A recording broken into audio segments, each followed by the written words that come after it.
What's going on, everybody? Welcome to Locker Room Sports Talk. Glad y'all come by and hang out with me here on a nice, cool Thursday evening. We're going to talk about a void that's been left at Alabama. What can you really do about it? Probably nothing, but we can break it down and give some examples of what's going on, what the media likes to talk about. And I'm not just your regular media because I'm not just everything is terrible. The glass is half empty. That's just a bad mindset. And it's just a clicking points for a lot of media, and I'm just not that way. So thank you guys for coming by and hanging out with me here for a few minutes. Got a lot of portal news to talk about. So first, let's get into that. Let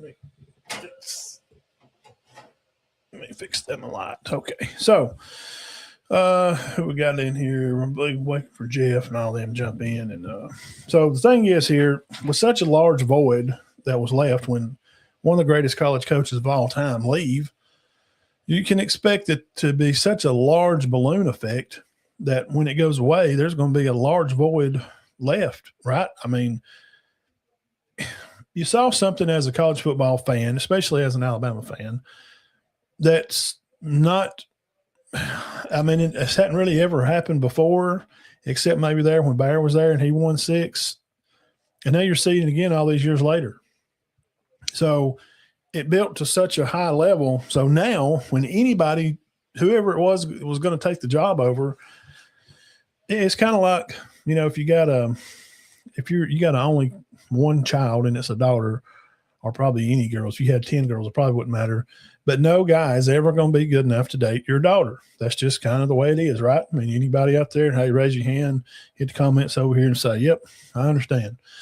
If you got a daughter, there's never going to be any guy going to be worthy of marrying your daughter. And eventually at some point when they get a little older, you may take a liking to some guy she dates a little bit later sometimes.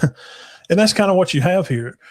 That kind of relationship that Alabama fans have built up with Nick Saban over these years of seeing constant success. And then when that he goes away and football changes, now fans expect the same results, winning national championships at least every other year, not understanding that how hard it is to win games, period, how hard it is to win 8 or 10 games, much less to win a national championship, and you're asking to win one every year. Every year we're just supposed to win it, or at least every other year. It's not practical. So you're holding that old idea of how – when Saban was there and what he created in this large balloon effect, it built up so big that now when it's gone away, it's just kind of put in a whole identity of, well, we're still supposed to win them, Zach. Alabama's supposed to win it every year. By God, that's just how it is. And if it ain't that way, then fire everybody. You can't just fire everybody all the time. Roll Tide, Jeremy. Good to see you. Zach, what's up? So I did a video on this a couple of weeks ago, and I'll make it real short and sweet, and we'll get to some portal talk and stuff. And whatever y'all want to talk about, bring up some good topics here in the comments, and we'll go over anything, whatever you want to talk about football related. If you keep complaining and just keep being fair weather fans, bandwagon fans, you're going to turn Alabama into Nebraska. Nebraska is one of the largest. They still sell out their games. Still. In my younger days, they were the large, big, huge brand of football. And then later on, late 90s in those areas, well, even in the early 90s, Miami was the team to beat. I remember seeing Bama beat Miami, and nobody thought they could beat them. And that Gene Stallings kind of set Bama back on the map for that 92 season. And then it was, like 20 years later, 15, 20 years goes by, before Saban comes. And he goes on this tear because of how football had changed at the time he come in. He took advantage of those things, and he was able to have depth. You don't have depth anymore, people. There's not depth in football anymore. The depth that you're going to have is going to be some guy from North Texas, or you may have a kicker from Marshall, or you may have a guy from small schools. We had some walk-ons from JSU. You're going to have those kind of guys. They got a guy from Washington, which Washington's not a bad program, but it's just how it is. So it had been so bad for those time period for Alabama. Saban come in, and even when he had, by his second season, he hadn't won as many games as DeBoer has now. And we got beat by Utah that year. And I remember we had a big lineman, Andre Smith, big talk, huge talk, best guy. And that was the first time I really remember, if y'all think about it, the first time you really ever remember somebody opting out of a bowl. Opting out. Yeah. It was a big deal. People were really PO'd at him. He didn't play the bowl game. He wanted to get ready and go to the draft. He didn't want to take a chance to get hurt, blah, blah, blah. I didn't like it. Nobody liked it. That thing had started to creep in then, but it wasn't as wild. And now you have a whole new coach and you have a whole new thing. So you have to expect with new coaches and new era and new things going on, things are going to be different. So the void that was blown up, this huge balloon and all the super success, that's not going to happen again. Don't say Cignetti. I seen something yesterday. Cignetti, is he good as Kirby? Kirby won national championships back to back, and he's got a whole drawer full of rings as an assistant over at Bama. No, it's not the same. Stop saying that Cignetti. Don't even ask that question. He ain't even won one yet. And even if he does, so what? He still has tons to prove. Kirby and them played, they were like 24-0 at one time. They were 33-0 at home. They didn't lose a home game for years. 33 home. They don't play 10 home games a year. How many home games they play a year? Five or six? 33-0. And you're telling me that could Cignetti be as good a coach as Kirby? Shut up. Stop looking for somebody to click on your post and just click on there and type in you're stupid. Because that's crazy talk. It's not even close. He's not even close. So just be a fan of the team and have to understand, stop holding the bore and how football is now to what Nick did 10 years ago, 6 years ago now since they won one. So you just have to move on. When you break up with a girl, guys, I mean, y'all must have had trouble in relationships, something you just could not move on. You had to be those kind of people. And what really pissed me off, old players that played, like back for Saban, especially early, these guys they have a YouTube channel, very well-known YouTube channel, and they're constantly talking about this. This was the talking point. Well, what they need to do, they need to get down there and develop the players and get some guys in there and bring them up and develop them. And then the next thing they say, well, what we need to do, he needs to be out there in that portal picking up these 24-year-olds and doing like Cignetti did and getting these older guys. That's what he needs to do. Well, that you're talking out of both sides of your butt cheeks. And all you're doing is just smashing them together, and you know what comes out of it. That's what's coming out of these people. These people played at Alabama, and they're saying you need to bring up and coach up young development, coach up these young players, develop them. And then right after that, he says we need to go to the portal and get old guys. Well, actually, you know what, dummy? You do both. You keep your money to retain the guys you have. Then you work your high school stuff, you have good recruiting classes, and then you do the portal. That's how it's done. And that's exactly what they're doing. So stop being bad freaking – these guys played it, and they just constantly, blah, blah, blah, blah. They're terrible. They sell all you – I mean, you get on these podcasts, and these people played at Alabama, and there's no support for the university. They're talking about the coach. Well, when Nick was there, he's not there no more, fool. Shut up. Shut up and move on. They had to have terrible, terrible relationships in high school. I bet they still think about their first girlfriend from freaking third grade because they can't shut up and move on. Old players sitting there blagging their mouth down in the school, talking down to the coaches, talking down about the coaches because it's never the players' fault. Have you noticed that? These old players, they ain't got enough guts to get in there and really say what's real. That some of these players may just be freaking lazy. And they ain't showing up, and they dragging their tail around, and the coaches are getting them on them, and they're not being coachable. Have you thought about that? Ex-players blabbing about this stuff. If you know so much, and you're so down on that team, number one, stop watching them. Throw away your degree on the wall that you got from them. Don't talk about them no more. Don't go to the games. Don't buy a hat, and just stop talking about it and stop watching it. If it's that bad, they make it like this product is terrible.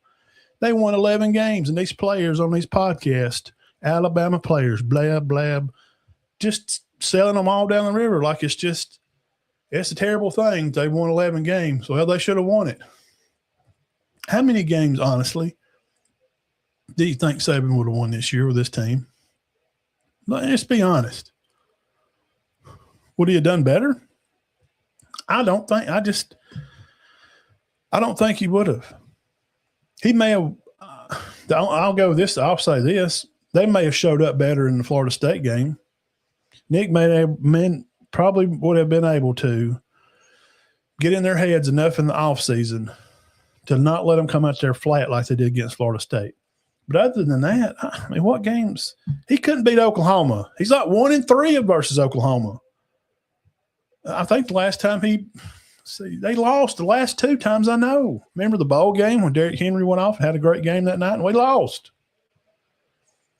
So fans, be fans, and ex-players, support your freaking school. Man, I'm a graduate of JSU, and when they're going through those bad stuff, I'm not over there just drowned in the coaches. Like, it's never a player's fault. The players do no wrong. They're leaving because they're not getting developed. Well, if all these players are just running out because it's bad coaching, then why right now, let me hit this list for you. We're going to talk about some portal news. Why is Hubbard staying? Why is Yunzi Pierre staying? Why is Saab staying? Why are all these guys coming back on defense? This defense is going to be good. Some new portal names added that you can see some new faces at Alabama. They got another running back today, but the coaches are terrible. I don't know how they get any players. What kind of foolish BS crap? Miss me on the bull, man. Just stop. You sound like an idiot. They need to develop young players, what they need to be doing. No, they need to be getting older players and getting men in there to play positions. They're doing both. They just had the top recruiting class in the freaking country, nearly third on one side and 2 on another, or, whichever one you look at. If they're that bad, then why are all these kids coming? Shut up, man. God, it sounds so stupid. They sound so ignorant up there. Well, when Saban was down there, I tell you what they're doing. Shut up. He's not there. He's not coaching. If that's what you want to live in, this new era of football and how it's changed and what's different about the game now, it's different. You can't have 5-star depth anymore. That's why he could win. He had some of the greatest staffs in the world. Man, why are you sure about that? Because they're all in the playoffs right now. He had like 6 or 7 coaches in the playoffs. All these guys now, they're all tied with Saban.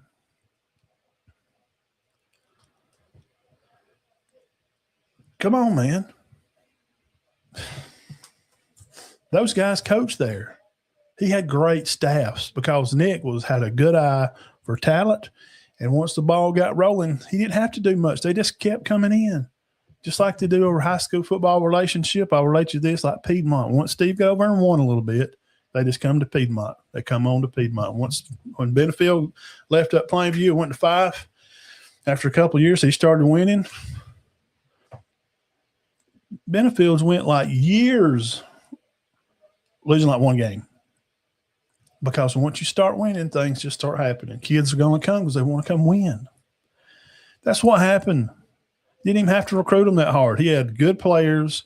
He had depth. Saban had depth, and he had the greatest staff. There he is. He had some of the greatest staffs there were in football anywhere. That's why he won. You can't do that now because the guys don't want to come back because they have to hear ignorant shit from you, freaking old players and deep wagon fans. Well, it ain't the Saban way. Yeah, no shit, he ain't there. Well, I bet you when Bear was here, they wouldn't. Yeah, I know, because Bear used to run them out there till he killed them. He took them out to Texas and nearly killed that bunch from out there. You can't – it's different. Stop telling one guy to keep this standard of football. The standard Alabama was there before Saban was born. It's called winning. It's called being a team. It's called sticking together. Auburn is supposed to be doing that. Tennessee, Georgia, it's called winning, being good teammates, showing up to practice every day and working hard, not worried about who you're playing, your opponent, but playing yourself every play to be a little bit better every time. That's what Auburn wants to accomplish. That's what Golish wants to do. It's called football. Bama won before Bear come. Coach Red won their first one in the 20s. It's not new. Well, the standard says this. It's just called football. Well, Nick didn't. Well, Nick's standards don't work no more because the standards he's talking about is the same thing all the coaches do. And why did Bama start falling off? Same reason Indiana will eventually start to fall off, because their coaches get poached. They see winning programs. Hey, see if we can get their assistant ball boy, the one that runs the balls on the field. They'll try to get everybody that's in touch with that program. And this will be cool for a while. But when they start snagging their coaches and you start getting in more and more players that's not bought into what those young men that come from James Madison that's been playing together for 10 years, they're going to be from different places. And you got to try to hold all that together. And Nick did a great job for 15 years doing that, to dominate college football. But at some point it started to change. Because if old big boy were going to roll out the second team defense, it was never any letdown. Well, it is now, because all them depth guys are saying, like Dewberry, I don't want to play at Alabama this year. I'm going to go start at I don't want to back up Montgomery, or I don't want to back up Michael Carroll. I'm going to go start at A&M. That's the way it is. You got to quit putting the new coach and try to put him in an old bottle.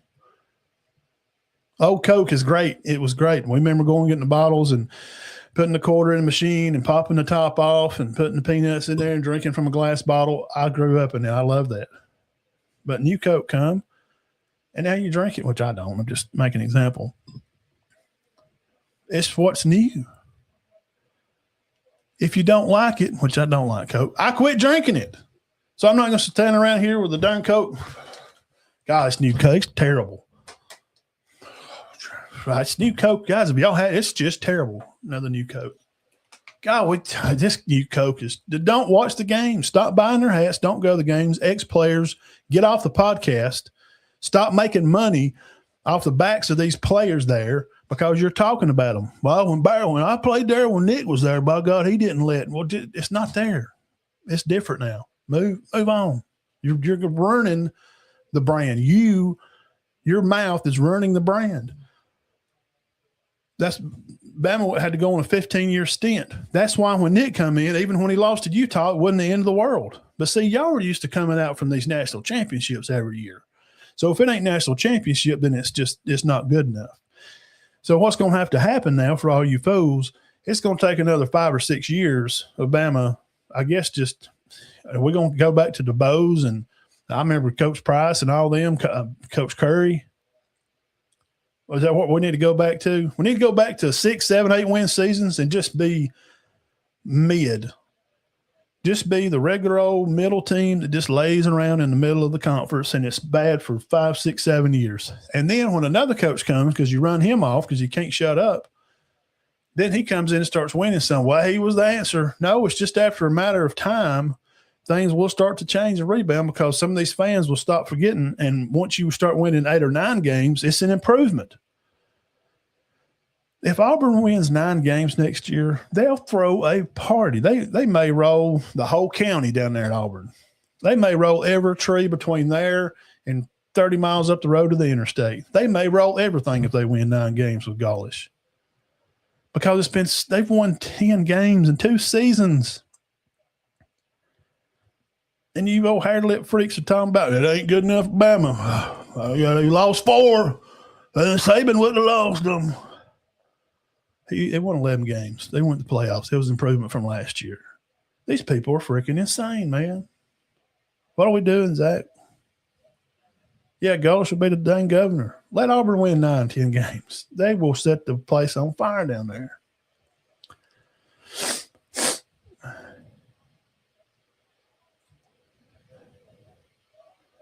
I had heard one thing about that, Zach. So that's the Bama void. Big balloon swells up, a lot of success. Pow. when it pops, there's a hole left there. Just get in there and support a team. Ex-players, shut up. Saying two different things out of both sides of your butt cheek, squeezing them together, and you know what comes out of them. Just stop. So, yeah, Mike Tomlin was let go. I like him, man. I mean, I like him a lot. I've watched podcasts with him and just how he talks and carries himself. He's a football dude. He's a family guy. I like him. That'd be great. But I don't know if he wants to come coach a position. I guess he would coach offense. I wouldn't be against it at all. I don't know if he'd want to come coach a position though. He'd probably want to come be a head coach somewhere. And just say if something happened and he was to take over at Bama, if Tomlin took over, I wouldn't have no complaints. I'm just saying. Let's see. Peanut Gallery, good to see all you guys in here. Make sure y'all do just one thing for me, and you already know what it is. We appreciate y'all and love all you guys so much. Hit that thumbs up button over there. Subscribe if you're watching on YouTube. That's all I need. If you just thumbs up the video, that would be fantastic. Let's see here. Yeah, I saw that. I hadn't talked to him yet. I'll probably text him probably today or maybe tomorrow. He would be I like Coach Jackson. I made him through when he's coaching Anniston. Good Christian guy. Really talks a lot about – we talked a lot about Bible stuff. I mean, just, being around goods and being a good example to the kids. And I think Miner's getting a great coach. I like Coach Jackson. Oh. Well, I talked about Coach Morgan. Well, he's not. Well, he is. Morgan is he graduated from Michigan. I think he was a All-American freshman there, maybe his first year. Mr. Morgan played all the positions at line, center, guard, tackles, played them all there. His 4 years in Michigan, went on and took a job around Wall Street, learned about money, business, and finance. His degree is in like athletic director type stuff. He's a smart guy, super smart guy. Grew up out in L.A., very witty. The kids seemed to really like him. They were selling him down the river. That same show, and if I say it, it'll tag it, and they may get some. I don't care if they know. I can give two freaking rips less about it. I'll take on anybody on a podcast. I'll send a link to anybody who wants to battle me right here. I ain't scared of nobody. I just don't want to say the name of the podcast because then it'll tag it, and then they may get some glamour out of it. It's hard to watch it, man. In this podcast, they cover Alabama specifically. And they have old players on there. If y'all watch a bunch of podcasts, you know which one I'm talking about. And I've commented on there before, like last year, and they're like, well, he's played. I don't give a flying crap what he's done. His opinion on something that he is not – he's involved as much in Alabama as I am. He ain't down there. I ain't neither. He ain't coaching. I ain't neither. I'm not down in the locker rooms talking to the players. He ain't neither. All he knows is what he sees. And they're drowning Courtney Morgan yesterday. Is it all Morgan's fault? People's blaming on him. Yeah. He can't recruit them. Can't get them in there. Go look at his list, you freaking Peckerwoods. Go look at the list of players he's brought in and look at the class they just recruited. Shut up, dude. They cry. Win national championship. We should fire the coach. Then you go coach it then. Go get it. Go get your clipboard, get your headphone, drag your sorry tail out there and shut up and go coach it and do it. Walk it like you talk it. You talking it and you can't walk it. If you could, then you would have did. But you ain't because you can't. So move on.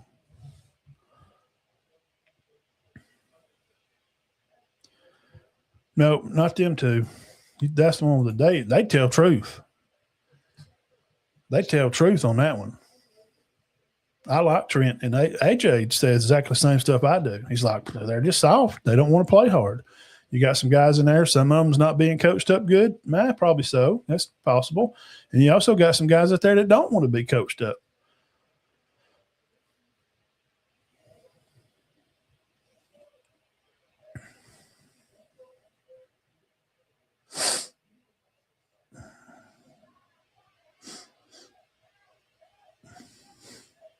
No. This is a podcast of play. One of the Alabama players is always on there all the time. Usually have 3 or 4. Sometimes there's 4 or 5 of their players on there at once. And it's not all the other ones. It's just one specific one. And he played back in 12, 13, 14 time. I'll text it to you, Zach, tell you which one. They just constantly, it's just drowned Alabama, drowned in the coaches, drowned in the university, just constantly.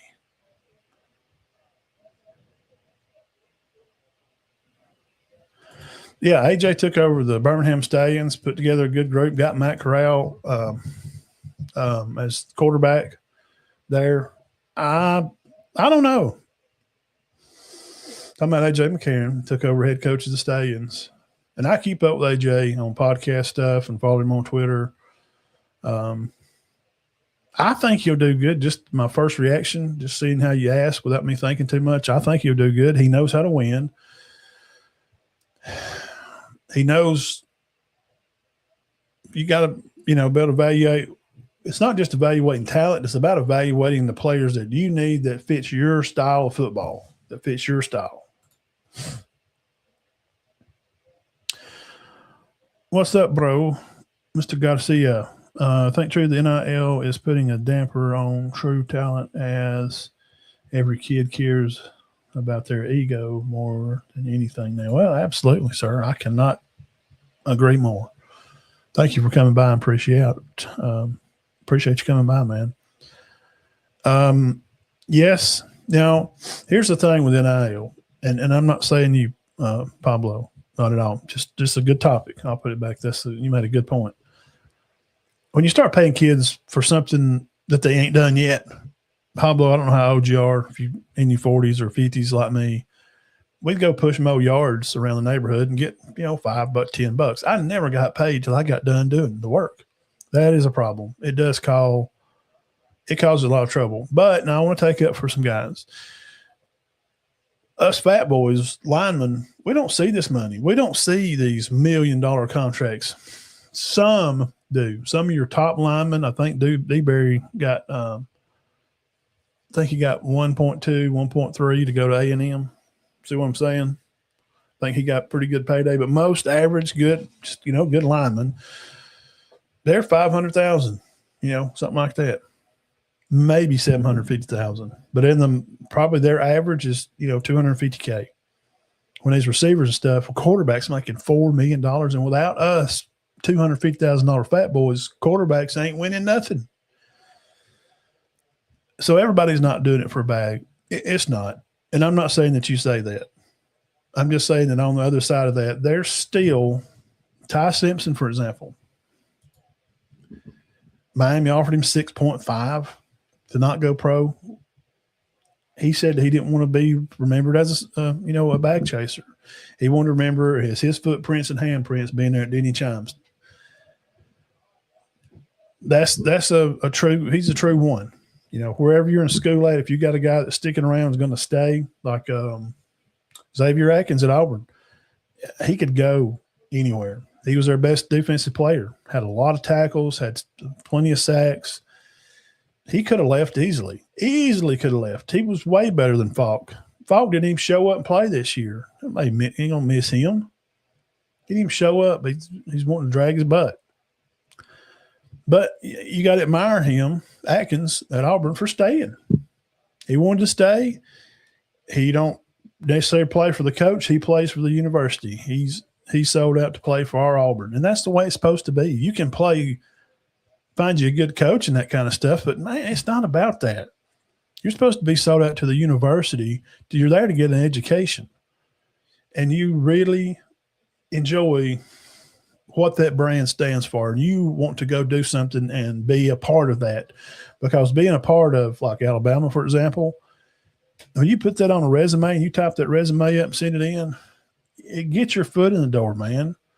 And then when they start talking to you, oh, really? You played football? Yes, sir. Played at University of Alabama. Wow. He'll be office manager next month. See what I'm saying? But when you move around like Finley has, oh, you played a little football. Yeah, I played football a little bit. Well, college, where'd you play at? LSU, Auburn, Western Kentucky, Temple, Incarnate Word, Tulane. What? Sound like you're a quitter. Sound like you don't have any discipline at all to stick it out and have any guts to stay somewhere. And when you get pressured, you just pick up your bag and run to another sandbox. That's how I'd see it. And I've hired people. So not everybody is in it for a bag. A lot of players are. But it's usually not even the players. It's the whoever's representing them. Mom, dad, uncle, grandparent, coach, some wannabe agent. So, yeah, you're right. Yes, Deontay Moore, being good to see you, brother. Deontay Moore did make a good decision coming back. I wouldn't have had a problem for Ty coming back. They could put him offensive line together. He could have come back to Bama and run that system as good as anybody. He knew it. 1-year quarterbacks don't have a lot of success in college. It's just not how it really works. I mean, when you look at the 2010 Auburn team, me and a guy was talking about that the other day. Like Cam had they did the same thing with Cam, like Siggs done at Indiana. Cam come from Florida and went to JUCO, won one, and he was older, senior guy. And they had 4 senior offensive linemen, and the junior they had almost as many snaps as some of the seniors. So they had a very experienced offensive line. And we was talking about that. I think that Auburn team had about 4 guys on defense go round 1 or 2. That was a good football team, man. So with Deontay coming back, being older and being more experienced, that's the point to what I'm saying. Those older or more experienced players, of course, are going to be better, man, because you played more. This Bama defense, all these guys that's come back, they've only got like 1 or 2 guys that has less than 500 snaps. They're going to have guys out there on the field's got 600-700 snaps on Bama. They're defensive guys from Hubbard and Sabb, Red Morgan, and all those guys are having coming back. It's just that linebacker spot is going to have about 100 snap guy, and then their wolf position guy is going to be kind of new too. But Pierre and all them, those guys got a lot of snaps. So, yeah, I think Moore needed to come back and get more snaps, especially the quarterback. Man, you're leading the team. You're running the team. Man. It all falls on you. Yeah, I think it's a very good decision to come back. Yeah, he has the loyalty, has no price bag. Yeah.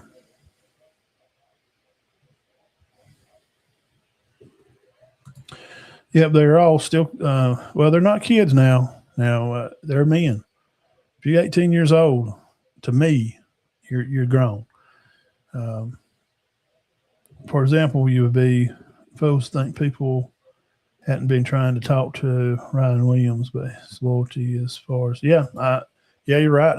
I'm they know what I know he dropped some passes this year. Led the conference, I think, and drops, didn't he, Pablo?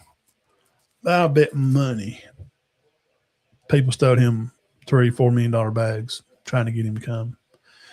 He just wants to play at Alabama.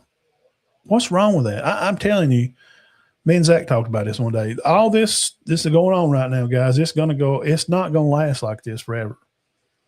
People will settle down, give it another year or two, and it's going to change some. Contracts are going to wind up coming. If you watch Tuesday's show, you see Mr. Dexter Talbert from Dex Preps, go over on Twitter and find him, Dex Preps, DEXPREPS. He does recruiting for high school kids, and he broke down all the stuff you need to know and everything. Go back to Tuesday's show, and you can watch it. A lot of great information, a lot of good stuff. Contracts are going to have to be the next thing to keep this type of stuff from happening. From just poaching kids to tampering. How did Ty never entered the portal, so why they offered him? But here's something I read. But he's not a senior. It was like there's a rule that if you declare, so if you declare for the draft and you hadn't actually filled your paperwork, if you declare, you can get offered. But man, we were hearing before he declared, because he turned in his paperwork Friday, and we were hearing like Wednesday that Miami and Lane and LSU was offering him bags. It's tampering, because he could have come back. He's still, I mean, he's a graduate of, Alabama. He got his degree and graduated. It's tampering. And they ain't going to do nothing about it. Nothing. Yeah, I think so. Deontay need to come back, man. He need to come back and play another year. He needs more snaps. He does. So Mike Tomlin, yes, he stepped down from the Steelers being head coach. Wasn't let go, right? If the team wants him, they would have to ask the Steelers.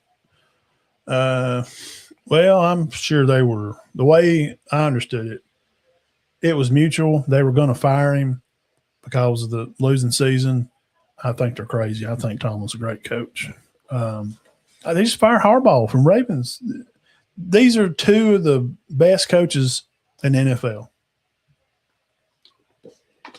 It is. Besides,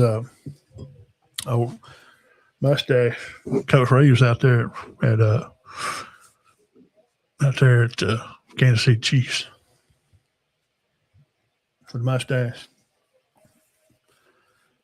He's the only one left, and they were terrible this year. It wouldn't surprise me if they fired him, probably. We're talking about Harbaugh's supposed to be interviewed at the Giants today. And, yep, I've seen today that Ty, because Dante's staying, Ty could come out as a second QB. And by the board, the Raiders get the first pick, which will be Mendoza. And I don't think he's going to do that good. I'm just saying. I may be proved wrong. But Ty would come off second and go to the Jets, because the Jets have the second pick. I don't want to go to the Jets, man. Nobody want to go to the Jets. Contract should have been implemented from the jump. Yeah, they should have. Saban told them to. Why can simple old Joes like us understand that? But money. Because my opinion, Zach, which is about like belly buttons, everybody's got one.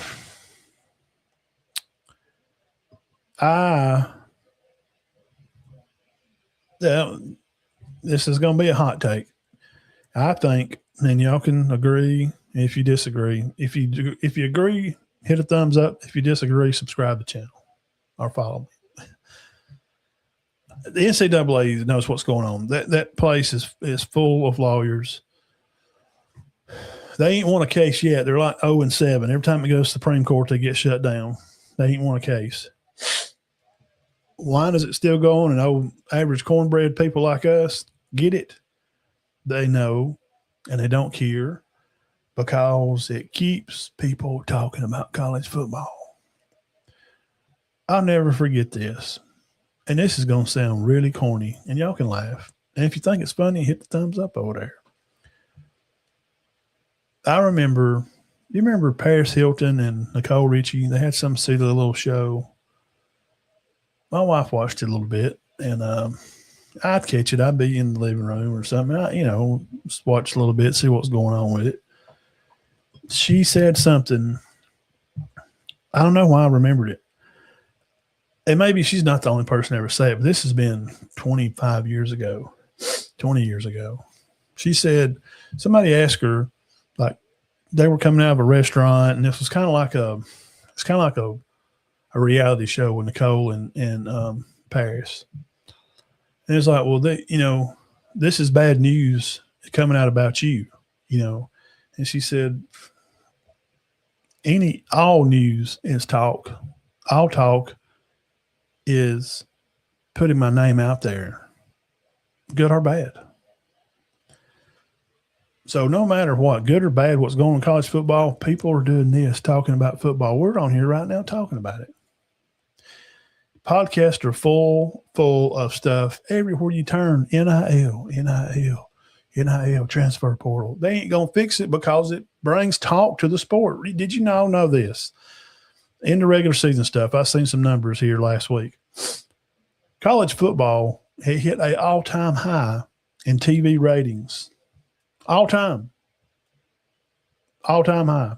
Higher than it's been. I think they do it every 3-year cycle. So since the starting of 2023, year of 22 season ending in December of 22, beginning of 23, the numbers this year were higher than they were then. I'm just telling you, because people are talking about this portal stuff and NIL deals and money. And, well, I can't believe that quarterback went over there. Oh, my God, they offered Ty Simpson $6.5 million. Y'all hear about that? Oh, that's a podcast. So live here tonight, coming in Locker Room Sports, breaking news. Ty Simpson offered $6.5 million from Miami. Wow. He's decorated to declare for the draft.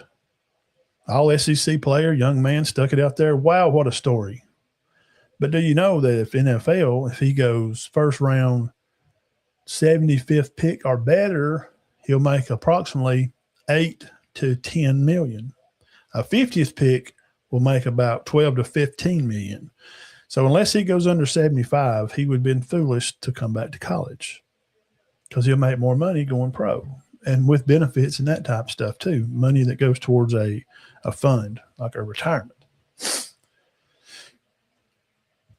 That's why, Zach, I think that's why Zach just asked, if we know that, then why do they not? The simple life, that's what it was. What's up? Let's see. Pablo said, we're announcing that to re-sign may as well come from contracts now. Yeah. Make it just like the pros, 2 or 4 years, and you don't get every dollar unless you fulfill, right? There should be more guaranteed money on the bonuses from different things, just like NFL at this point. College is yeah. It's just it's not just college anymore. No, you're 100%. You're right. You're on the right page, Pablo. You're in the right. You subscribe to the right channel. You need to be here more. We all agree. And the thing is, me and Dexter talked about this. Dex Preps over on Twitter. What happens if you do that? Well, they're contract players, but the thing is what's hard with the contracts. They're still students, and they still have dates that they have to adhere to for like testing, especially during bowl games and that type of stuff. And they get it all worked out, but it could be worked out the right way.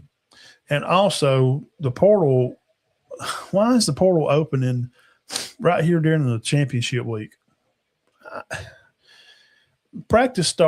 Spring practice starts in 50 days. So I would say keep the guys that you have now. Nobody can leave or nothing. And you go through the winter, and they have a thing now called in college Spring 2 classes, which don't start till Valentine's Day. I think we should open the portal then. You could have a portal class that Spring 2 start semester, which is about Valentine's Day. And what that does, it gives the teams that are in these playoffs and the championship team that's going to play Monday, Indiana, Miami, time to evaluate what they have, guys to be looking around at maybe where they would like to go if they don't want to stay. But it keeps attention to the portal and guys moving and not take away. Because, we should be talking about the game. We should be highlighting Miami and Indiana. What a great, game this is going to be. It's David and Goliath. And Miami's not the Goliath like you would think it would be, as we know college football as it was years ago. Indiana's just molly-whopping everybody. So, yeah, somehow contracts are going to have to – it's going to happen. To where you sign this, there's no portal for you. You can't portal out. And if you do portal out, you can, but if you do, and we pay you $3 million, you sign a 3-year deal, freshman, sophomore, junior, we pay you $3 million and we give you $1 million each year. And if you want to portal out your sophomore year and you didn't play your junior year, well, there's $1 million that we ain't paid you yet. and we're not going to pay it until the portal's closed, and we know you have to stay. I don't think freshmen should be able to portal. You go to a school, you sign up at the office, at the front clerk's office, you go to bursar, you get your financial aid paperwork signed, you sign the deal, you're there. You can't leave. Freshmen should not be able to leave. They've got to be teaching these young guys how to stay and stick around and stick with something to stop running off being freaking quitters. Now, if you have a medical something crazy like, remember Philip Sims, the guy that come from Virginia to Bama, one of the first running quarterbacks Saban ever got. I remember watching him come on, and I was like, oh, this is going to be different. His mom, something bad happened to her, and he had to transfer and go to Virginia. I get it. I dig it. That's acceptable. Or if your coach gets fired, then, yeah, it's free game. I can go along with that.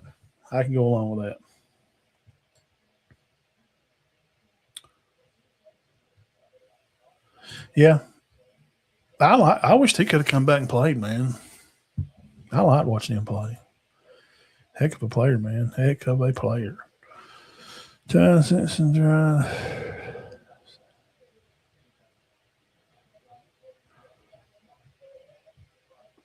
Yeah. 15 former NCAA players charged in allegation scheme to fix. Oh, God. Oh, gosh. That's hilarious. Nick Saban said move to transfer. Yes, exactly. I said it 3 years ago when they're doing this. It gives you more time to, when the spring's going to come and practice starts in March, then you could have, I like to have a portal in a time where you could get players before practice starts. That's what I'm saying. Now, Nick says it needs to open in May, and I'm surely not going to argue with that guy. He knows he could fall asleep and drool more information about football than I'll ever probably know.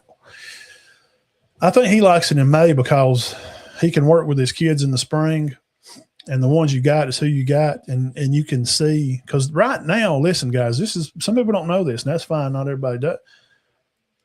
Right now is the most important time in college football. Right in this next few weeks through the end of January and for all of February, and you're starting to build your team, and you're doing workouts, and you're talking to guys, and you're trying to fill a roster.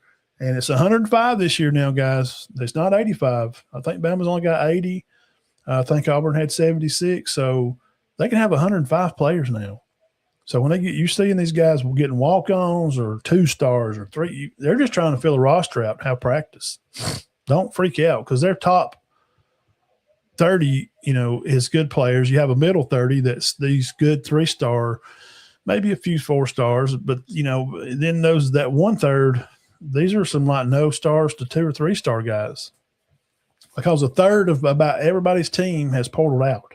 Because the number by how many kids are in the portal, the average by how many kids there are playing football, a third of college football players is in the portal right now. And about a third, it's not exact, but it's even within 10. Ohio State, they got a bunch of dudes. I just went and looked at their list. I was surprised. Oregon has a bunch of guys coming out. And I'll tell you a list right here. Some of them, Bama's got a bunch of guys coming tomorrow when the portal closes tomorrow night at midnight. So you got to get in the portal right now. By midnight tomorrow, you can get in the portal. And it don't matter if it's closed. As long as you get in it, you can go somewhere. But what happens a lot of times, you get in there and you can't get out. There's a closed box and you're stuck in the portal. Nobody wants you because you thought, I'm going to go get that bag, man. Them dudes over there in Texas, they holding out. They're going to write me something big, man. And you get over there and they're like, well, we watched the tape, bro. How much was they paying you over there? That's paying me $520,000. They're like, we like you. We'll match that. Man, I'm looking for $800,000. No. Sorry, you're not getting $800,000. You're not. Sorry, you should have stayed. Well, I guess you just had to go back. See, you can't go to another team once that portal closes. I mean, you can go to another team once the portal closes as long as you're in. But if you're already on another team and the portal closes, you're done. That's it, bro. You just close it up and throw out all the bathwater. Yes. I'm glad you brought that up. What in the Sam? Oh, me, man, I'm sorry. 9 games and you keep your red shirt. That's we're gonna have 27-year-old college play. Damn, that's not helping. That I don't. Somebody help me out here. In case somebody didn't know, y'all can look it up. Red shirt rule changes. Used to, you could play 3 games and not lose your red shirt. Play 3 games, start 3. Play 3 games. Now 9, so you can play pretty much the whole season and not lose your red shirt. That will benefit some teams highly. Probably the last stand schools, like smaller schools like USFs or UCFs or East Carolina States, UTIPs. Trying to think of some good schools like those that North Dakota States. You know, it may help some of those type of schools. Lord mercy. Yes, 9 games now. Oh no, they couldn't. They quit. Zach, they couldn't.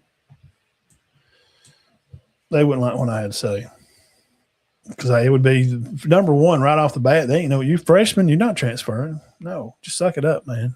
Grow up, be a man. Drop your nuts and decide what you're gonna do in your life. Oops, I messed up. Well, deal with it. Just freaking deal with it and figure it out. This ain't the school I wanted to go to. Well, sorry. Well, I learned lessons in life. You're going to learn one now. You're 18. Well, you're just going to figure it out. You're going to have a good lesson to learn right now because guess who made a lot of mistakes when he was 18? Ding. I did too. You grow up and you learn from it and you move on. But I don't like to coach, man. I thought I'd shut up, go to class, go to freaking practice, work out.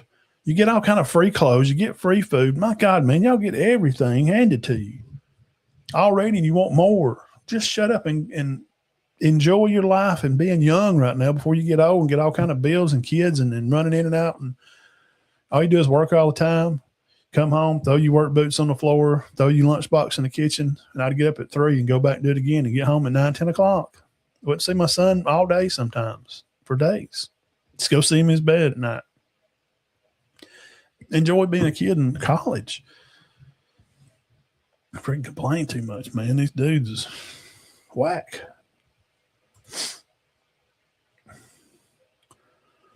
Yeah, where you been at, old son? Yeah, you got to come back and hang out with us, bro. Well, I think players have always got paid. Yeah, I don't have the same vision as my position coach. Shut up, go to class. You're stupid. You're freaking 18. What do you know? You sign up for this school, it's where you going to go. Freshman ain't moving. Freshman can't leave. That's my number one rule. I don't want to paint it as that broad, Bacon. I don't think players getting some money off their name, image, and likeness is not the problem. I'm going to be real. I'm going to be real micro. A macro view, what you're saying is true. But getting down microscopically, Jalen Milroe had an NIL deal with Beats. He built his name, his image, and likeness from being a quarterback at Alabama and making big plays and, doing his thing. Like Ryan Williams, the first year, coming on, making all these big splash plays. He gets on the cover of a game. He's got an NIL deal with Nike. Those things are not supposed to have anything to do with the university. The university can't call and say, hey, this is Courtney Morgan up here, GM at University of Alabama. Yeah. Oh, hey, yeah, man. Bryce Young, he was Dr. Pepper. Well, y'all had him. We want to get Aaron Austin Mack here, our new quarterback coming. Yeah. We want to put him on Dr. Pepper. Yeah. Okay, yeah, call me back. You can't do that. That's not how it works. You cannot say, come here and we'll give you, a $5 million NIL deal. You're supposed to get the players, and they come to get get a scholarship, and they come to get an education, and then because they're there at a name of university, it can build their brand. Like Cam Coleman had an NIL, probably may still do. I don't know if he doesn't. He's had one with Popeye's chicken. But in his commercials and his stuff he had on Instagram, he can't have on any Auburn stuff. So I'm being real micro, Bacon. So I don't have a problem with a guy going and selling his image of what he's made. You have to build it. Nick Saban always talked about go build your brand. But the Alabama jersey and that brand that you wear, that scripted A, gives your foot in the door to a lot of places. Then you can get a chance to build your brand. You have to take that A off because you can't advertise that A because that's different. But you can advertise yourself that you're a player at said university. Cam's at Texas now. They got a huge Lambo car lot right across the other side of the interstate. Cam can go over there and cut a commercial with this big Lambo lot, and they'll probably lease him a car, and he'll drive Lambos, just like Isaiah Bond did. They had Lambos, and they drove around the campus there. I don't know for 100%, but I don't think they could take them off, go home in them. But they could drive them around there because it's advertised. Hey, where'd that car come from? Oh, that's so Smith Brothers across the road. Oh, okay. Because you're advertising for them. They see who's driving the car. It's advertisement. It's advertisement. It's advertisement. I don't have a problem with them. And most of y'all don't either. Really, you don't have a problem with young guys. They're working. I mean, they're playing football. They're putting in their time because you have to put in time to build your image because, what's Ryan Williams' image this year? What's his NIL value? It is terrible. He was terrible this year. Jam Miller's image, not real good. But you go out there and work at it and be good and make a shine and go out there and be bright as everybody on the field, then your image shines. Your likeness, who you are, your name. I don't have a problem with them guys doing that. But I think I know what you're talking about, Mr. Bacon. You're talking about just straight up, hey, Ty Simpson, Lane Kiffin here. Heard you entered the draft there, probably going to go pro, or I know y'all got beat the other day. I just thought I'd give you a shout. I bet we'd pay you some money. We'd start the bidding about $5 million if you come here and play quarterback for me at LSU. I'll get you draft pick bumped up from probably 70 to probably 25 next year. That'll average you about 4 or 5 more million. If you'll come back and play, I'll give you $5 million now. You could go out right now and make 8 if you get picked 75, somewhere in there, 75th or something. But if you come back, I'll bump you up, and I'll have you NIL deal so big, get you $10 million on the NIL deal. Because the Sorsby kid, Mr. Bacon at Texas Tech, he got $10 million up front. $5 million a year, 1% of Campbell Oil stock for life. He's a lifetime member of Campbell Oil. 1%. 1%. Yeah, we hope Ryan's going to get in there and get better. Jay Kirkpatrick Jr. was who suspended remainder of 2025 season. Be back. Yep, sure enough. It's good. Hey, DeVore's not they're like, he needs to discipline them. That boy, what was it he did? He got in trouble for it. Wasn't something terrible. By God, he didn't kick him off the team. He said, you're done for the year. You can stay, and we'll bring you back. I like that. If you don't, man, don't. You guys, I don't know Saban. He was the ultimate second giver. He give coach a second chance. Sark, Lane, those guys were junk whoremongers. And without Saban, neither one of them would be where they're at. And that's just 2 stories that we know. There's hundreds. I've seen players talk about it. Mark Ingram said there's hundreds of stories of players that Saban had guys pull them out of the streets when the cops going to put them in a car for something. You get busted with a joint. No, I got it. I'll take care of it. And went on and had great lives and become good men because he gave them a second chance. So I like that. I think it works out good for everybody.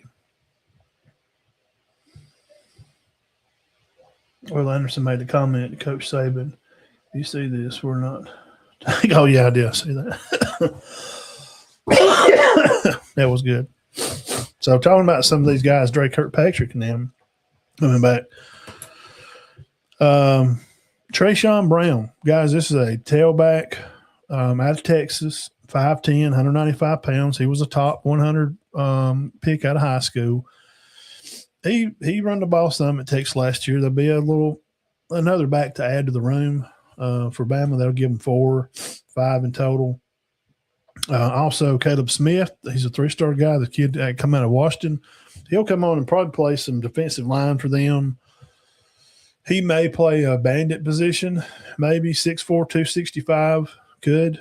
Ty Haywood, he had committed to Bama year before, and supposedly somebody's parent made him go to Michigan. So he went to Michigan, 4-star kid out of high school, 6'5", about 290, 300 pounds. He's a good addition. He only played 50 or 60 snaps.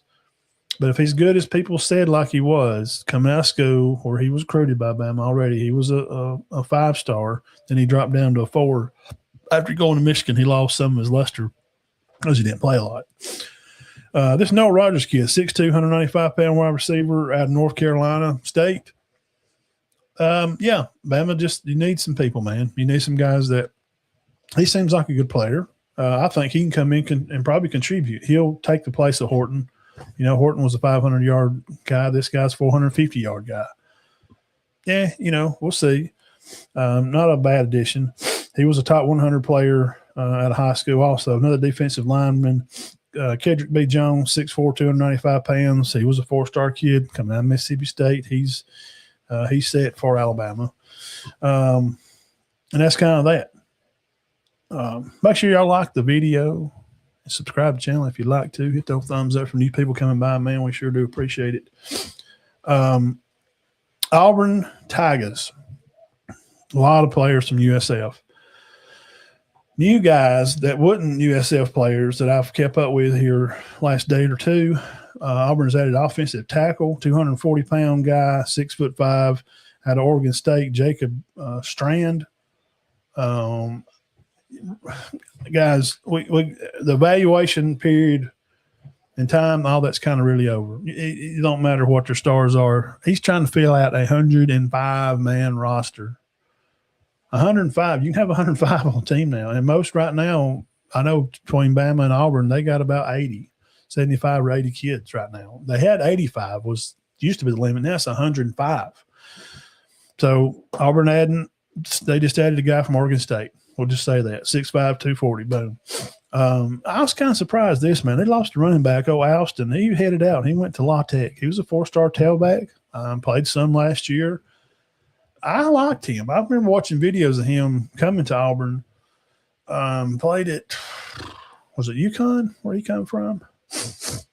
But he probably hit the bricks because the kid from Baylor, the Bryson Washington kid, come in. He was a 4-star kid, 6 foot, 185 pound, out of Texas. He's going to be a redshirt sophomore.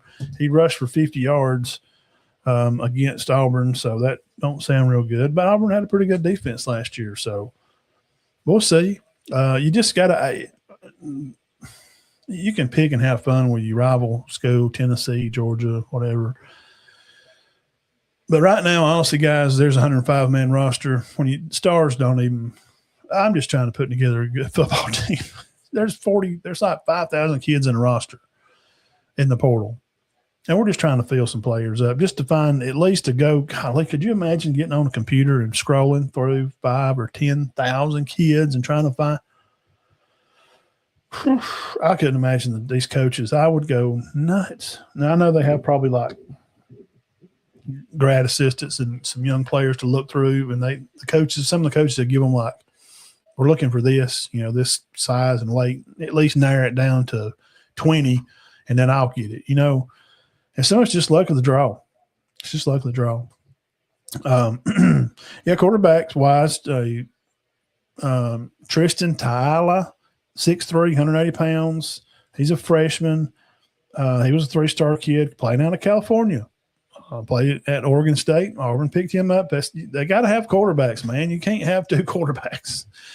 This will give them – I think this will give them 4 now.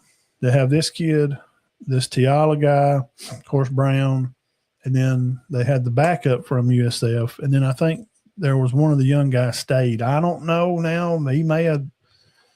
Y'all can look it up. I don't think he left. The one, because I know Ashton and Jackson left, and Deuce. But they had a young guy there. He may have left too. I think he stayed though. Okay. Tight end here, Jake Johnson, a junior from North Carolina, 3-star guy. This is Auburn. I had some new guys here in the past day or yesterday. And they got a D lineman, a kid from App State, St. Federal.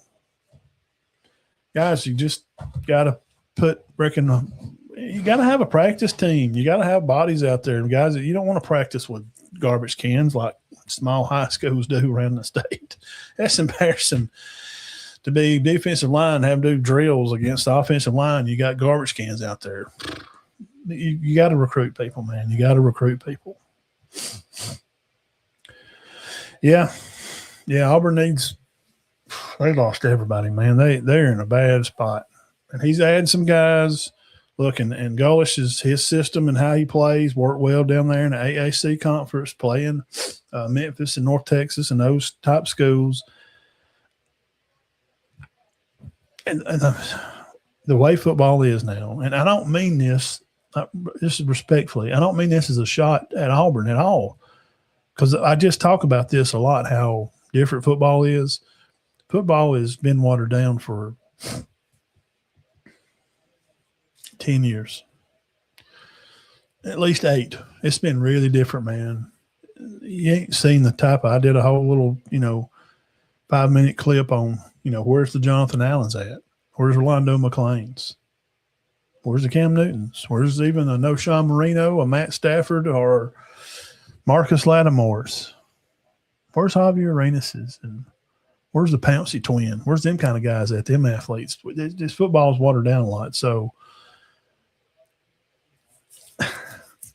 these guys they've got from South Florida, I think they could work out fine because they know the offense. And just if you can just get some guys together to know the plays, and they'll show up and practice for you every day and try. And this kind of football that's a little different now, like it has been for years and years. And it's just getting a little worse. And we see in the NFL, y'all watch NFL a little bit. I don't watch a lot of NFL, but this time of year I start getting into a little bit more because college football is going away. And then USFL will come around. I watch little Birmingham Stallions. I'm going to watch O'Ma McCarron. I'm going to cheer my guy on. May go down to the game sometime, catch a warm day in April. Auburn needs some people that can catch the ball. That would help a lot. And some of that just comes from reps doing it and doing things the right way and being focused on what you're doing. I think Ryan Williams, talking about hands, I think Ryan, it's in his head. It's not his ability. Because it's the thing, like you send your kid to school and your kid comes home with a, good grade on this paper, for first report card, and his next report card comes in and it's like bad. And you're like, bro, you went from an A in English to an F. I can understand dropping a grade because they may have changed some stuff up and you had to learn some new stuff. How do you go from an A to an F? You just quit. Yeah. Ryan went from an A to a D. F because he showed up in the Rose Bowl. I appreciate him making some catches and trying because a lot of them guys didn't try. I think they have some divine in the locker room. I think there's some money stuff come up that week going into the game because you knew the portal's coming open. Players done went to the coaches. And these guys that are starting, like Yancey Pierre that's playing, that's still there, they're like, well, yeah, we can give him $1 million. Well, Clay Russo come in, I want my $1 million, man. And they're like, look, man, we put the film on and you're going to grade out a third-round NFL guy if you think you can leave. We can't pay you the same thing we're paying him. He graded out better. We put in a computer, watch the film, the computer grades this stuff, and we have pro graders. You didn't grade as high. I can't pay he's $1 million and pay you $1 million. We can't just overpay for players.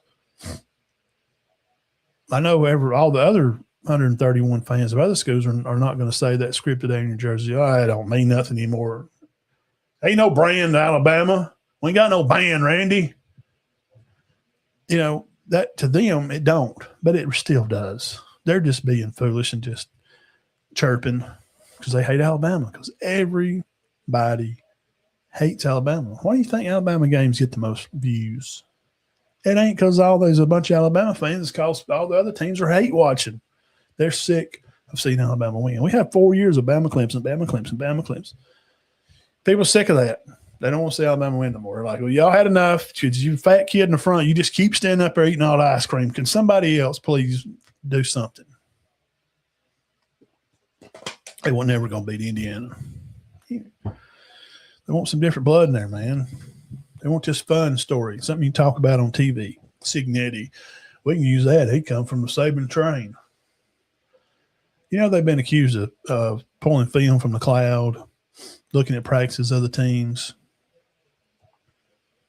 I'm just saying, they've been accused. Don't mean it's true.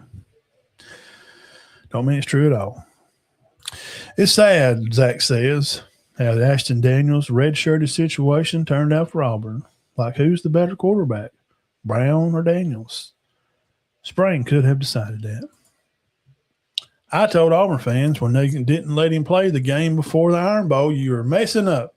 What do you know, fool, clown? You just hate Auburn. You don't want him to play. No, I'm talking football, jackwagon. It's because I know more about it than you do. These people that run their talkers, their squawk boxes, are watchers. They watch their team, and that's all they do. And they think they know everything about all. I watch all the teams, and I do this every day, not just on Saturday. Every day. Every day I do this. He should have played the week before the Iron Bowl in that game against Mercer. But why? He lost his red shirt. I said, it ain't going to matter. You're going to get a new coach anyway, and he probably ain't going to keep him because he ain't that great. He's okay. I didn't say he's bad. Now, don't give me those. Don't come out on the freaking docks, LeBron fans. LeBron's a GOAT. No, he's not the GOAT. Michael Jordan's a GOAT. LeBron's good. Oh, he's a GOAT. We can't just say somebody's good anymore. They use these words like ever. He's the best ever. It don't have to be the best ever. Daniels is a good quarterback, but he was not going to stay because the new coach was going to let him go. That's why he should have played against Mercer to keep him in rhythm through practice with the ones and play practice game before to play Mercer to stay in the swing of things. Instead of just throwing the ball, he could still took all the first team reps, but you know he couldn't because Deuce come in and played. He had to have reps with the first team because that boy is not a good passer. You're going to see it on Miss. It ain't going to turn out so well for him over there. Watch see how much he plays next year. He better figure it out and fix it during this time right now. But they should have played Ashton that Mercer game because it kept him in rhythm to get ready to go play Bama because it proves my point. What happened to old Daniels in the first quarter? Auburn run about 3 different sets of plays, not 3 plays, 3 sets. And they punted every time. Daniels was ducking the defenders before they would sack him. They were diving in on him. He was ducking them. He was not in rhythm to play. Should have played him. Now, they all look like jackwagons. Yeah.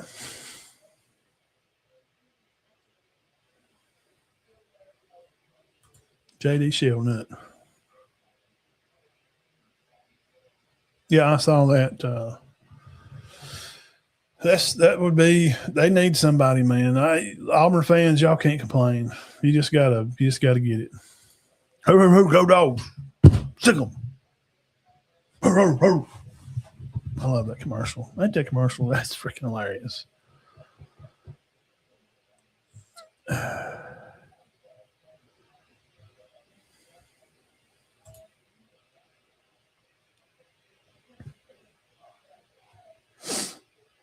Yeah, never know. Oh God, no. Yeah, I know that's crazy. He don't look, man. He should have won the Heisman. That now you asked me now about a Heisman's talk. I'll give that. The Heisman's supposed to be for the most exciting player. I thought Pavia was the most exciting player. That's my opinion.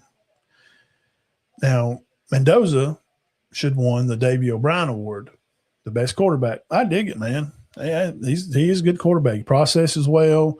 He don't turn the ball over a whole lot. He's good for a pick a game. He's not elite but he just gets the job done. They got a good run. They got a good run game, and they play good on defense. So yeah, Pavia coming back? No, bro, just go and get a job up there at Ray Slaughterhouse, and you know, he is he back at Oklahoma? I thought. Where's he going, guys? Where is Mateer at? I thought he left.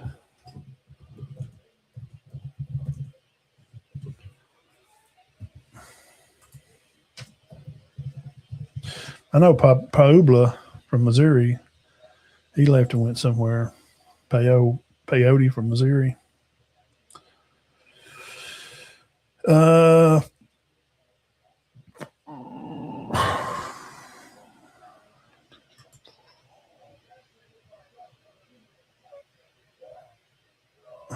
John Material receives and offers hits. I don't know.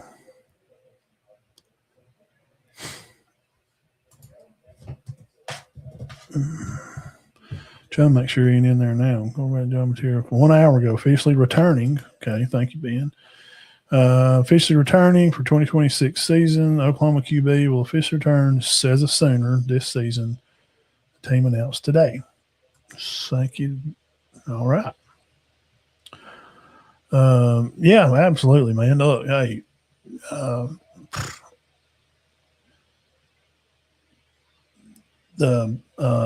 are they? Bearcats or whatever. St. Louis. You got the Texas Outlaw team. Birmingham Stallions, AJ, they got Matt Campbell. Or is it Matt Corral or Matt Corral? Yeah. Yeah, John Money Mateer. He's not really. He needs to play a lot more football. He's got a lot to learn, man. He's got a lot to learn.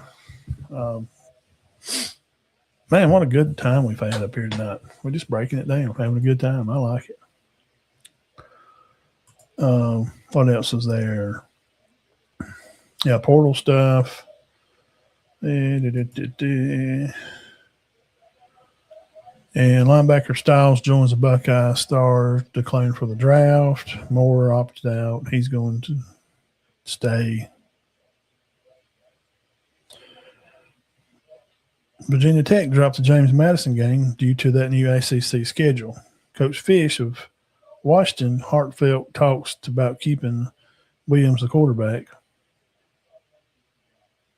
to suspend prediction. Oh, wait a minute. This just come out late last night. NCAA asked for federal regulator body Wednesday to stop prediction markets from offering trades on college sports until more safeguards are in place. I'll employ you to suspend collegiate sport prediction markets until a more robust system is appropriately and safeguards is in place.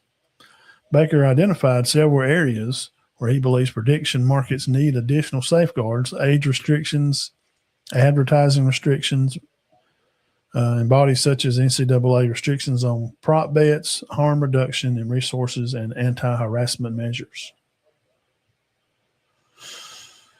So what you're saying is, he also said predictions of market operators are not required to report integrity concerns to other operators through their intermediate areas and remarks of the sports books in most states. So they don't have to turn in this stuff, and yeah, they don't, because it's kind of a shady market.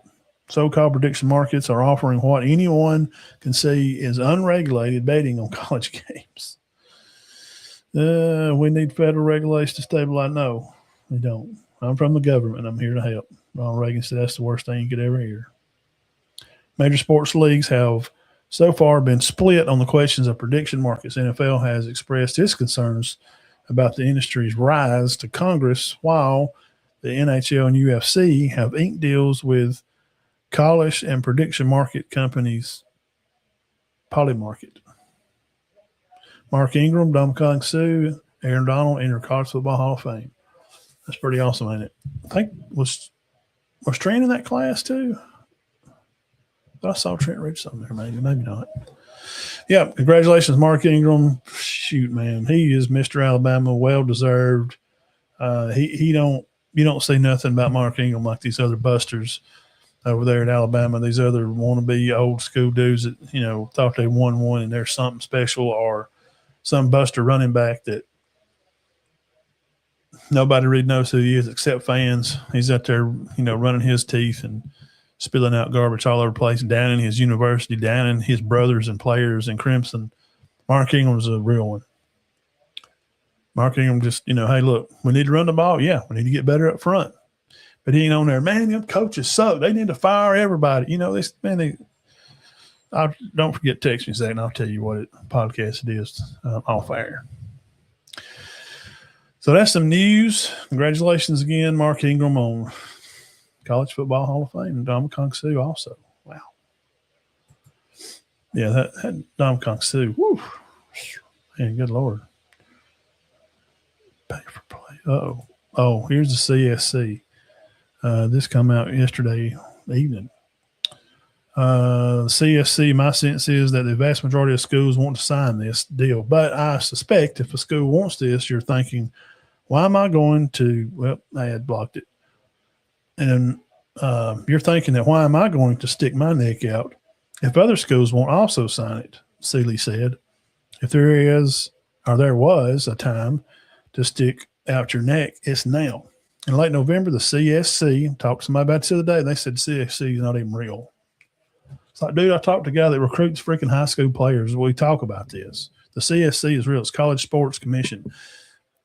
They're the middle between that's keeping an eye on all this money that's supposed to be flying around. There's people getting investigated this week.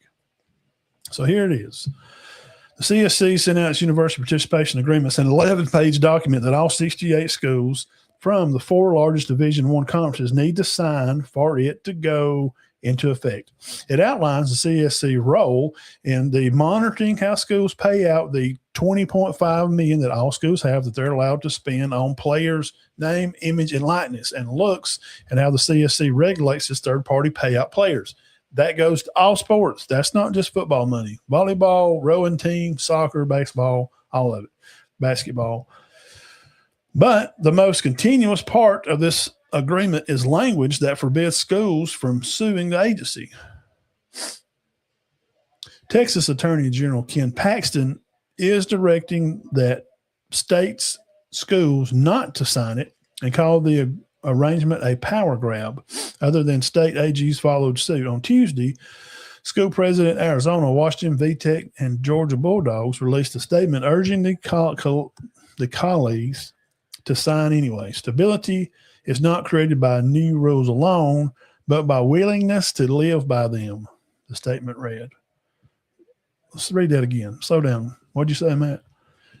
Stability is not created by new rules alone, but by the willingness to live by them. Seeley latched onto that with a plea of his own to a roomful of college sports ambassadors. The administrators spoke out to say, and to Seeley added, I'm not of the belief that college sports is fundamentally broken and the sky is falling. But there are definitely problems, Seeley said. Then he did add on, no one from the outside is coming to fix those problems. We'll either collectively come together to fix those problems or they're not going to get fixed. Seeley said the CSC is talking about to the conferences about tweaking some of the language and the FAR feedback, he called it, to be fair, while cautioning that others' proposed changes would water down the document down so much that it is now has no enforcement to it at all and would make it meaningless. So we don't know when that help is coming, and in the interim, in the meantime, we need to be working hard collectively to try to fix this. CSC, yeah, I heard about that too. Here's something. I'm glad you brought that up. Man, we got a great crowd tonight. Give yourself a round of applause and hit the thumbs up. What a great group we got here in the locker room. 24 teams. And here's the thing about this, the Baconator. Let me make sure I get this right, because I just read a thing on this about an hour this morning, early this morning, about 4 o'clock when I get up, 4:30. Yeah, I'm an early guy. I'm early. I get up too early.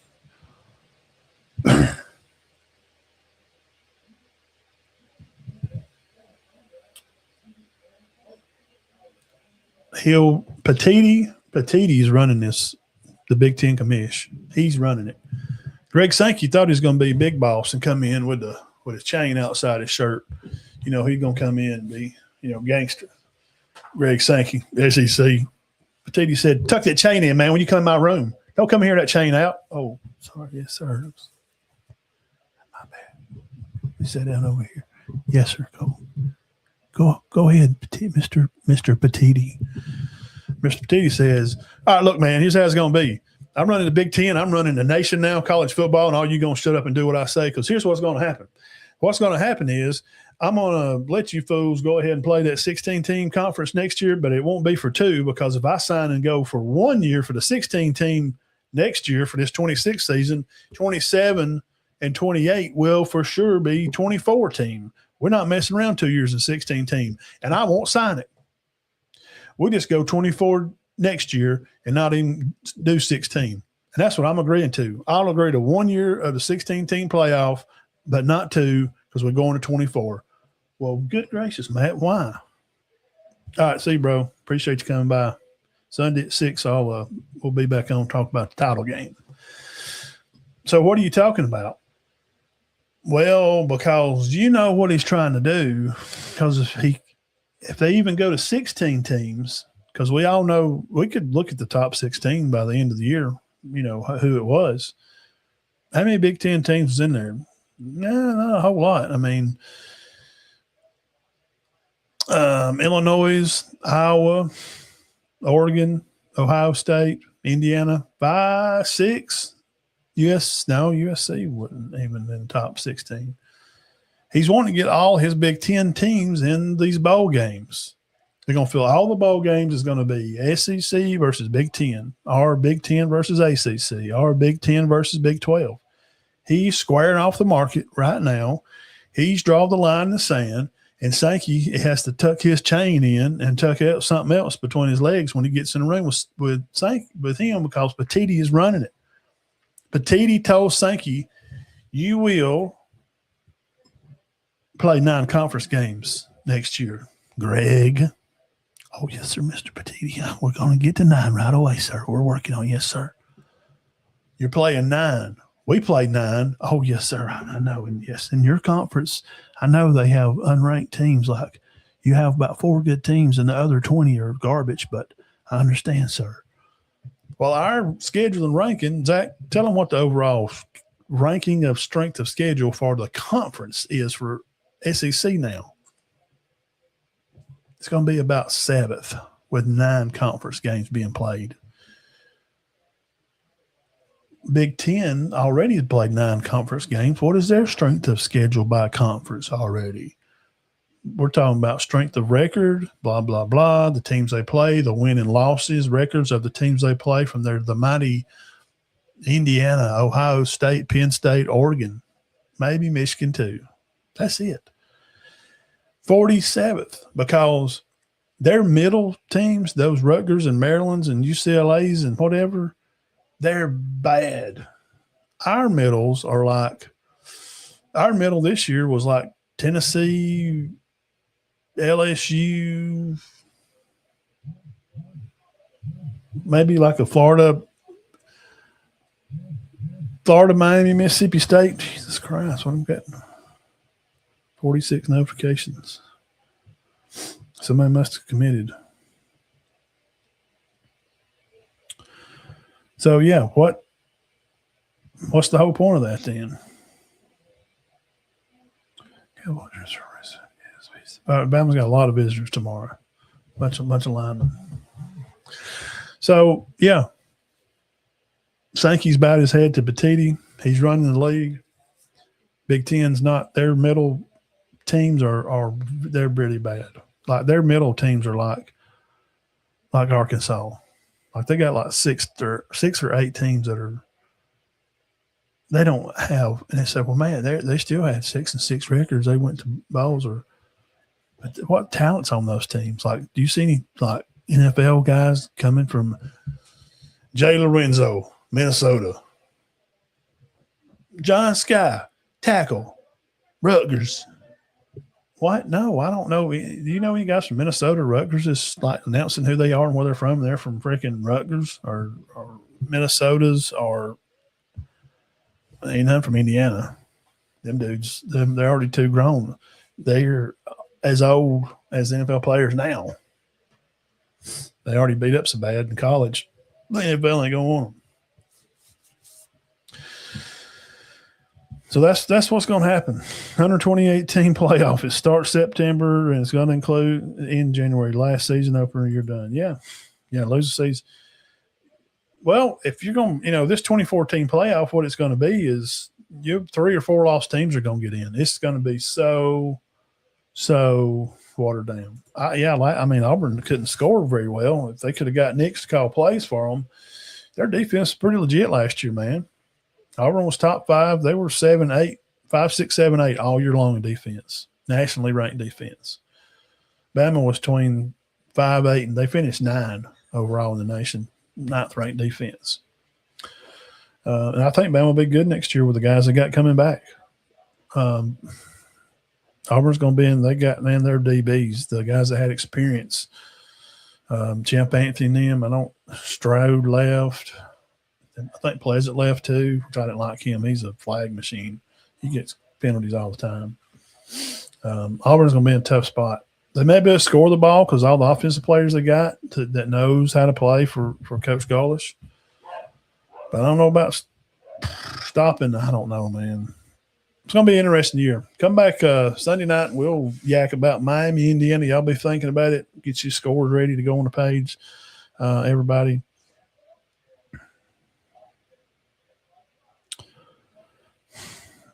Yeah.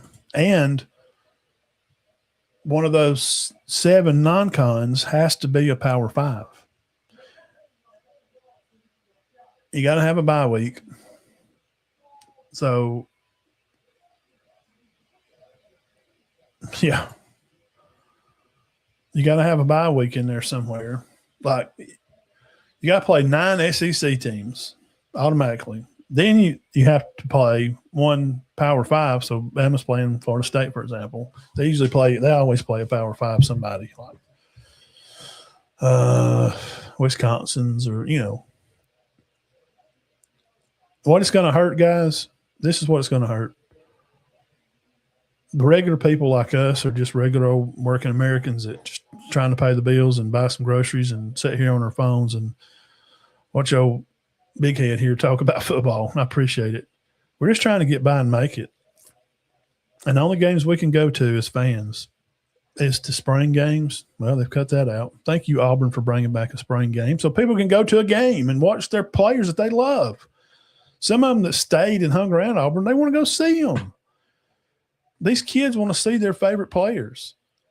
Alabama killed it. They're going to have a freaking concert or, I don't know, something there at the stadium. I don't like it because it kills the thing of us normal people being able to go see our team play and to have a homecoming game where we play Chattanooga, where we can buy tickets. Me and all my family, I could buy tickets for me, wife, and son. We all got in for $120 and got to take my son to Alabama homecoming, see the parade, get some pizza, eat over there down on the strip, go buy him a cool houndstooth hat and make memories, have a good time. We go down there a couple of times for spring games. We went for, I think, 2 homecoming games. That's going to be over. We played freaking Oklahoma for homecoming. You know how them tickets were? It's like $400 just to walk in the game. Who can afford that? Just buy a dozen eggs for $9. A loaf of bread, if you don't get the cheap, if you want something decent, it's $5. We can't afford to go to these games as it is now. We can't afford it. I'm going to break my chain out. I'm going to be petite. Tony Petitti, Big Ten. I run this up in here. My name's Tad Al.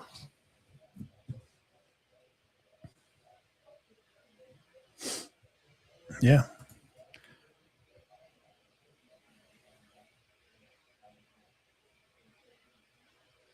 Yeah. I think I could associate that like any team that's in the, like Big 12 or some of those teams, but it's going to kill that Eastern Illinois game.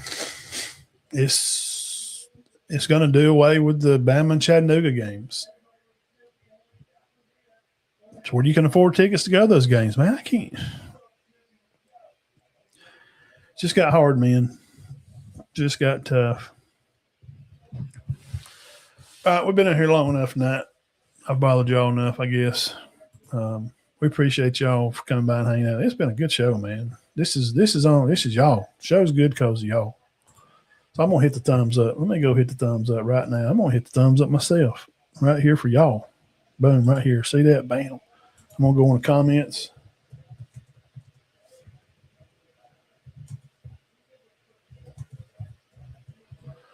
No, what are you doing?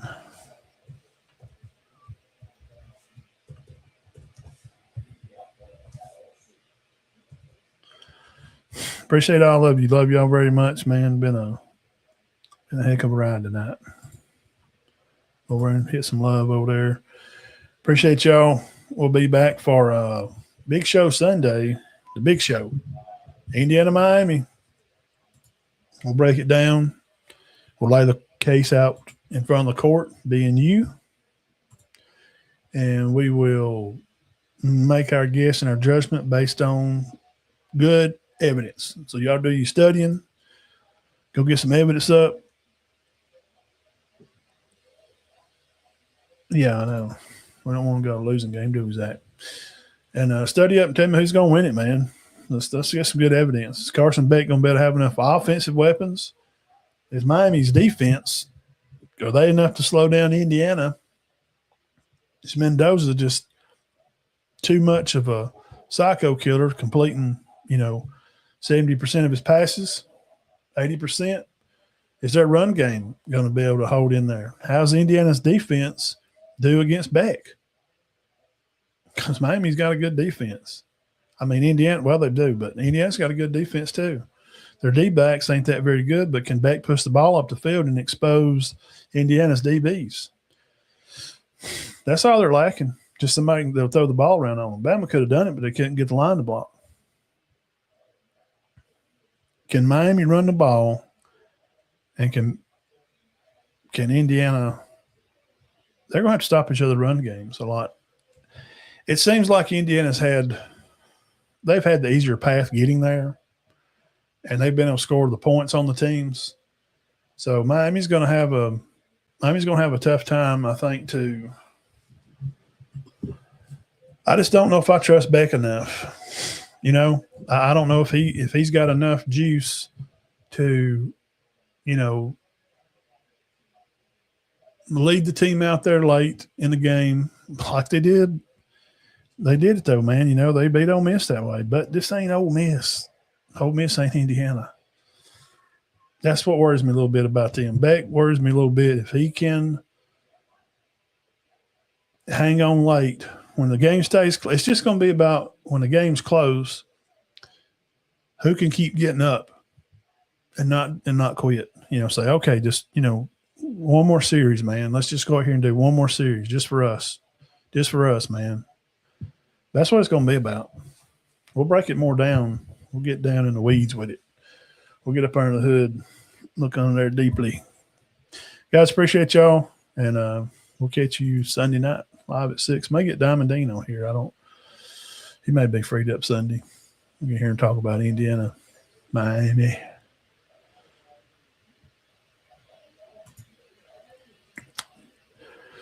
I kind of just knee-jerk reaction being like, if I'm just picking man, you pick right now, I'll put your brains all over that camera.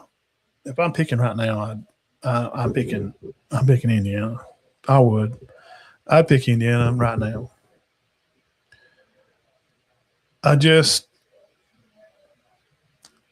I just trust their process of offense a little bit more right now than I do Miami's.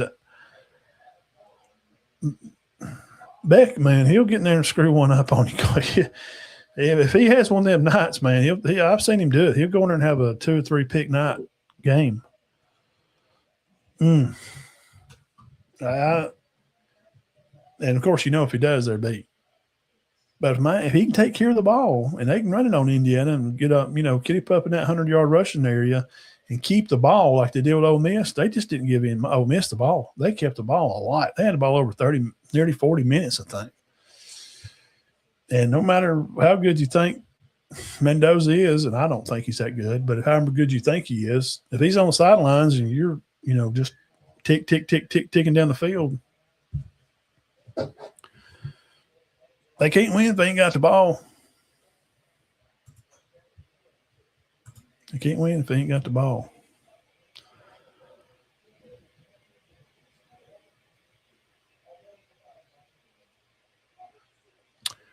They could do it, Zach. I do appreciate the kind words. Love all you guys. Appreciate it. See y'all Sunday.